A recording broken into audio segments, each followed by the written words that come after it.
نحمده ونصلي على رسوله الكريم اما بعد اعوذ باللہ من الشیطان الرجیم بسم اللہ الرحمن الرحیم ولا تفسدوا في الارض بعد اصلاحها وادعوه خوفا وطمعا ان رحمت اللہ قریب من المحسنین۔ زمین میں فساد نہ پھیلاؤ اس کی اصلاح کے بعد، اور اللہ کو پکارو اس سے خوف کرتے ہوئے اور امید رکھتے ہوئے، بے شک اللہ کی رحمت نیکی کرنے والوں کے قریب ہے۔ پچھلی آیت میں اللہ تعالیٰ نے اپنے آپ کو پکارنے کے آداب بیان فرمائے۔ ادعوا ربکم تضرعا وخفیہ، اپنے رب کو گڑ گڑا کر پکارو اور آہستہ آہستہ پکارو۔ حد سے تجاوز کرنے والوں کو اللہ تعالیٰ پسند نہیں کرتا، یعنی چیخ و پکار کر کے اللہ تعالیٰ سے واویلا کر کے مانگنے والوں کو بھی اللہ پسند نہیں کرتا۔ اسی طرح جو چیز ان کے لیے مناسب نہیں ہے ایسی چیز اللہ سے مانگنا، اللہ اس کو بھی پسند نہیں کرتا۔ اس آیت میں اللہ تعالیٰ نے 3 جملے بیان فرمائے۔ پہلے جملہ یہ ہے وَلَا تُفْسِدُوا فِي الْأَرْضِ بَعْدَ إِصْلَاحِهَا، زمین میں اس کی اصلاح کے بعد فساد نہ پھیلاؤ۔ فساد ظلم اور فساد دونوں ایک چیز ہے، یہ نیکی کے مقابلے میں ہے۔ اللہ تعالیٰ نے قرآن مجید میں ایک جگہ فرمایا ظہر الفساد فی البر والبحر بما کسبت ایدی الناس، کہ تری اور خشکی میں جتنا فساد ہے وہ سارا انسانوں کے کردار سے ہے۔ فساد اور ظلم، ان کا مطلب یہ ہے وضع الشیء فی غیر محلہ، کسی کام کو کرنا جس کے کرنے کا اللہ نے حکم نہیں دیا، یعنی جس کے کرنے سے اللہ تعالیٰ ناراض ہوتا ہے، ایسا کام کرنا یہ ظلم ہے، اسی کو فساد کہتے ہیں۔ اللہ تعالیٰ نے انسان کو بنایا، ساری کائنات کو بنایا، اللہ تعالیٰ انسان کی ساری خیریں جانتا ہے اور ان کے سارے فسادات کو بھی جانتا ہے، اور زمین کی خیروں کو بھی جانتا ہے، زمین کے فساد کو بھی جانتا ہے۔ اللہ تعالیٰ نے اس زمین پر جس کام کے کرنے کا حکم فرمایا ہے یا جس کام کی اجازت دی ہے، جس کام سے اللہ تعالیٰ ناراض نہیں ہوتا، وہ کام اس زمین میں اور انسان کی ذات کے لیے مفید ہے، اور جس کام سے روکا ہے وہ انسان کی ذات کے لیے بھی اور اس زمین کے لیے بھی فساد کا ذریعہ ہے۔ وَلَا تُفْسِدُوا فِي الْأَرْضِ بَعْدَ إِصْلَاحِهَا کا مطلب یہ ہے کہ اللہ تعالیٰ نے اس زمین میں خیر رکھی، اصلاح کے بعد فساد نہ ڈالو۔ اللہ تعالیٰ نے اس زمین میں خیر رکھی ہے، اور انسان کے لیے جو کچھ رکھا ہے وہی انسان کے لیے مفید ہے، جو چیزیں حلال کر دی ہیں وہی مفید ہیں۔ اب جتنی چیزیں حلال ہیں وہ انسان کی اصلاح کے لیے، خیر کے لیے ہے۔ اب یہاں یہ بات فرمائی وَلَا تُفْسِدُوا فِي الْأَرْضِ بَعْدَ إِصْلَاحِهَا، اس میں بتا دیا کہ اللہ تعالیٰ کے اس زمین پر اگر کوئی آدمی اپنی منشا سے، اپنی خواہش سے کوئی بھی کام کرے گا، اس سے زمین میں ضرور فساد پھیلے گا۔ یہ جملہ اتنا وسیع ہے، اپنے اندر ساری زندگی سموئے ہوئے ہے، انسان کی ساری زندگی اس میں سموئی ہوئی ہے۔ اب انسان کے جتنے کردار ہیں ان کا تعلق 4 چیزوں کے ساتھ ہے، عقائد ہیں، اور اس کے بعد عبادات ہیں، معاملات ہیں، معاشرت ہے، 5ویں چیز اخلاقیات ہیں جو انسان کے اندر ہیں۔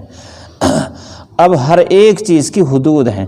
عقائد اگر غلط اختیار کرے گا، شرک اختیار کرے گا، زمین میں فساد پھیلے گا، اور اسی طرح جتنے انبیاء اور رسل ہیں ان پر ایمان نہیں رکھے گا تو فساد پھیلے گا، اور اگر انبیاء اور رسل کو اللہ تعالیٰ کے برابر صفات اور ذات میں شریک رکھے گا تب بھی فساد پھیلے گا۔ اسی طرح قیامت کو بھول جائے گا، فساد پھیلے گا۔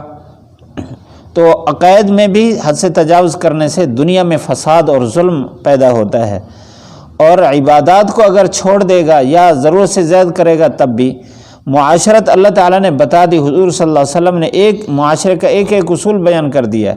اب ہر ایک بندے کا حق ہے، اگر حق نہیں ادا کرے گا زمین میں فساد پھیلے گا، اور اسی طرح معاملات ہیں اس میں تجاوز کرے گا تو لین دین میں، تو اس میں زمین میں فساد پھیلے گا۔ اندر انسان کے اخلاق ہیں، اگر اخلاق میں گڑبڑ کرے گا، اندر تواضع ہے، اسی طرح سخاوت ہے، شکر ہے، صبر ہے، یہ انسان کی کیفیات ہیں جو اللہ تعالیٰ نے انسان کے اندر پیدا فرمائی۔ اس کے خلاف تکبر، غرور، حسد، کینہ، بغض، یہ ساری چیزیں ایسی ہیں جو زمین میں فساد کا باعث ہیں۔ تو اللہ تعالیٰ نے ایک جملہ بول کر بتا دیا کہ ساری کائنات میں اللہ تعالیٰ نے خیر رکھی ہے، اگر حد سے تجاوز کرو گے تو زمین میں فساد پھیلے گا۔ تو فساد سے بچنا، اس کے لیے اصول آگے فرمایا وَدْعُوهُ خَوْفًا وَطَمَعًا، کہ اللہ کو پکارو خوف اور امید کی حالت میں۔ ایک یہ اللہ تعالیٰ سے خیر مانگنے کا ایک راستہ بتایا، اور ساتھ ہی انسان کے اندر جو صحیح راستہ ہے اس پر اپنے آپ کو برقرار رکھنے کا ایک راستہ بتایا ہے۔ خوف اور طمع یہ ایمان کی کیفیت کا نام ہے۔ آپ صلی اللہ علیہ وسلم نے فرمایا الایمان بین الخوف والرجاء، ایمان خوف اور امید کے درمیان کی حالت کا نام ہے، یعنی اللہ تعالیٰ کے پکڑ سے انسان ڈرتا رہے تو اس سے ظلم سے بچ جائے گا، اور اللہ تعالیٰ کی رحمت سے امیدوار رہے، اس صورت میں انسان کے اندر خیر کے جذبات پیدا ہوں گے۔ اللہ تعالیٰ نے ہر خیر کے کام میں، نیکی میں اللہ تعالیٰ نے بہت بڑے ثواب اور اجر کا وعدہ فرمایا ہے، اور اسی طرح ہر گناہ میں اللہ تعالیٰ کی طرف سے پکڑ کی وعید آئی ہے۔ جب بھی انسان کوئی ظلم اور زیادتی کرنے لگے، اللہ تعالیٰ کے عذاب کو اور اس کی پکڑ کو یاد کرے تو اس میں انسان کے دل میں خوف پیدا ہوگا، جس سے گناہ سے بچ جائے گا۔ جب کوئی نیکی کرے گا تو اس میں اللہ تعالیٰ کی رحمت کی امید کرتے ہوئے اس پر جو اجر و ثواب ہے اس کا استحضار کرے، سوچے، تو اس سے نیکی کی مزید جذبات بڑھتے ہیں، رغبت بڑھتی ہے۔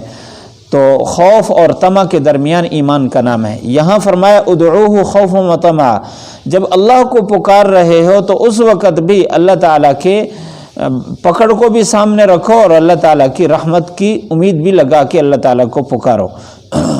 ان رحمت اللہ قریب من المحسنین، اللہ کو بندوں کے ساتھ پیار بہت ہے، اس وجہ سے آخر میں پھر فرمایا اللہ کی رحمت نیکی کرنے والوں کے بہت زیادہ قریب ہے۔ ہر عمل پر اللہ تعالیٰ کی رحمت کے وعدے ہیں۔ اب دیکھیں، ایک انسان دوسرے انسان کی خیرخواہی کے لیے گھر سے نکلتا ہے، تیمارداری کے لیے، عیادت کے لیے، بیمار پرسی کے لیے، 70,000 فرشتے اس کے لیے رحمت کی دعا کرتے ہیں، وہ رحمت میں ڈھپا ہوا ہوتا ہے۔ کسی آدمی کی خیرخواہی کے لیے نکلنے پر اتنا اجر ہے، اللہ تعالیٰ کی عبادت میں کتنا بڑا اجر ہے۔ تو اللہ تعالیٰ نے ہر نیکی کے ساتھ اپنی رحمت کو جوڑا ہوا ہے۔ اس میں فرمایا کہ اللہ کی رحمت نیکی کرنے والوں کے بہت زیادہ قریب ہے۔ اللہ کی رحمت حاصل کرنی ہو تو پھر ہر کام کو سنت کے راستے پر کریں تو وہ نیکی بن جاتا ہے۔ اللہ تعالیٰ ہم سب کو عمل کرنے کی توفیق نصیب فرمائے۔ وَلَا تُفْسِدُوا فِي الْأَرْضِ بَعْدَ إِصْلَاحِهَا وَادْعُوهُ خَوْفًا وَطَمَعًا إِنَّ رَحْمَتَ اللَّهِ قَرِيبٌ مِّنَ الْمُحْسِنِينَ۔ وَلَا تُفْسِدُوا فِي الْأَرْضِ، زمین میں فساد نہ پھیلاؤ، بعد اصلاحها، اس کی اصلاح کے بعد، وَادْعُوهُ، اور اللہ کو پکارو، خوفاً، اس سے ڈرتے ہوئے، وطمعا، اور امید لگا کر۔ ان رحمت اللہ، بے شک اللہ کی رحمت، قریب ہے، من المحسنین، نیکی کرنے والوں کے۔ الحمدللہ رب العالمین، والصلاة والسلام علی سید الانبیاء والمرسلین۔ ربنا آتنا فی الدنیا حسنہ وفی الآخرۃ حسنہ وقنا عذاب النار۔ یا اللہ یا رحمن یا رحیم یا ارحم الراحمین، یا اللہ ہم سب کی بخشش فرما، ہم سب کے سارے گناہ معاف فرما، ہمارے دلوں کو پاک فرما، یا ہماری سوچ اور فکر کو پاک فرما، ہمارے لمحات کو پاک فرما، ہماری مجالس کو پاک فرما، ہمارا ہر کام ہمیں سنت کے مطابق کرنے کی توفیق نصیب فرما، فضل و کرم فرما، عافیت فرما، یا اللہ قبولیت نصیب فرما، یا اللہ ہم سب کو خاتمہ ایمان پر نصیب فرما، جتنی پریشانیاں لے کر بیٹھے ہیں سب کی تمام پریشانیاں دور فرما، یا اللہ جتنی حاجات لے کر بیٹھے ہیں سب کی تمام حاجات اپنے فضل و کرم سے پوری فرما، یا اللہ ہم سب کو خاتمہ ایمان پر نصیب فرما۔ ربنا آتنا فی الدنیا حسنہ وفی الآخرۃ حسنہ وقنا عذاب النار، وصلی اللہ تعالی علی خیر خلقہ محمد وآلہ وصحبہ اجمعین۔